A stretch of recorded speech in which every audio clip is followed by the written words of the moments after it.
بچوں کے دلوں میں قرآن کو محفوظ کرنے کی سعی کی اور اس میں کامیابی حاصل کی۔ اور پھر میں آپ کو یہ بتانا چاہتا ہوں کہ ان کا اجر آخرت میں کیسا ہوگا۔ جب یہ بچے پڑھیں گے الف لام میم تو ان کو 3 حسنات ملیں گے، اور ٹھیک ہے یہ حسنات ان کے اساتذہ کو ملیں گے۔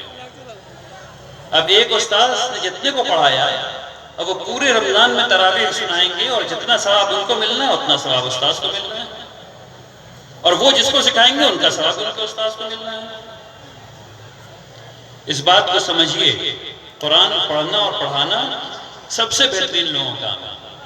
تو دوسرا گروہ جس نے قرآن کو پڑھوانے کے لیے بھیجا، جس کا میں شکریہ ادا کرنا چاہتا ہوں، وہ ان 110 والدین، ماں اور باپ، جنہوں نے اپنے لخت جگر کو خود سے دور کر کے اپنے ان اساتذہ کے ہاتھوں میں بھیج دیا کہ جا کر کے قرآن یاد کرو، اللہ کے کلام کو یاد کرو، اور روایت سیدھے اللہ سبحانہ و تعالیٰ تک جاتی ہے۔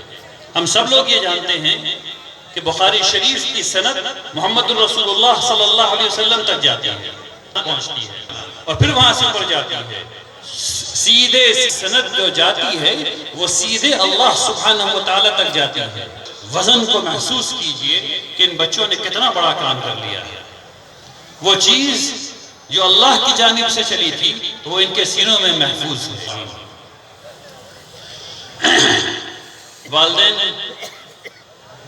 کو بے پناہ شکریہ کہنے کے بعد میں بچوں کا بھی شکریہ ادا کرنا چاہتا ہوں جن کے پاس یہ آپشن تھا کہ یہ دوسرے بچوں کی طرح نہ پڑھتے۔ اس امت میں آج کی تاریخ میں ہر 100 بچے میں 43 بچہ نہیں پڑھ رہا، مطلق انگوٹھا چھاپ۔ یہ بچے چاہتے تو یہ بھی کہہ سکتے تھے کہ میں گھر میں دوڑوں گا، میں پڑھنے نہیں جاؤں گا، لیکن انہوں نے ایسا نہیں کہا۔ اس لیے میں ان بچوں کا شکریہ ادا کرنا چاہتا ہوں کہ انہوں نے علم کو وقت کے ضائع ہونے پر فوقیت دی اور اس کو اختیار کیا۔ اللہ تبارک تعالیٰ ان کا حامی و ناصر ہو، آمین یا رب العالمین۔ اب چونکہ یہ مجلس قرآن کی نسبت سے ہے، چند باتیں قرآن کے نقطہ نظر سے آپ کے سامنے کرنا چاہتا ہوں۔ جو آیت میں نے کوٹ کی تھی آپ کے سامنے، اس کا مطلب میں نے آپ کے سامنے رکھ دیا۔ اللہ تبارک تعالیٰ یہ فرماتے ہیں کہ اس نور پر ایمان لاؤ جو میں نے نازل کیا، اور یہ نور قرآن کریم نہیں ہے، اس پر ایمان لاؤ۔ تو اس کو نور کیوں کہا گیا اس کو سمجھیے، ہدایت کو نور کیوں کہا گیا اس کو سمجھیے۔ نور کیا ہوتا ہے؟ روشنی کیا ہوتی ہے؟ جو اندھیرے کو چیر کر کے راہ دکھا دے۔ روشنی کیا چیز ہے؟ اچھی مثالیں اس سے دوبارہ آپ کے سامنے رکھ دیتا ہوں۔ بڑا پانی کا جہاز سمندر میں ساحل تک نہیں آتا، ساحل پر آئے گا تو پھنس جائے گا، کیونکہ بہت بڑا ہوتا ہے، بہت بڑا ہوتا ہے۔ تو وہ کہاں رکتا ہے؟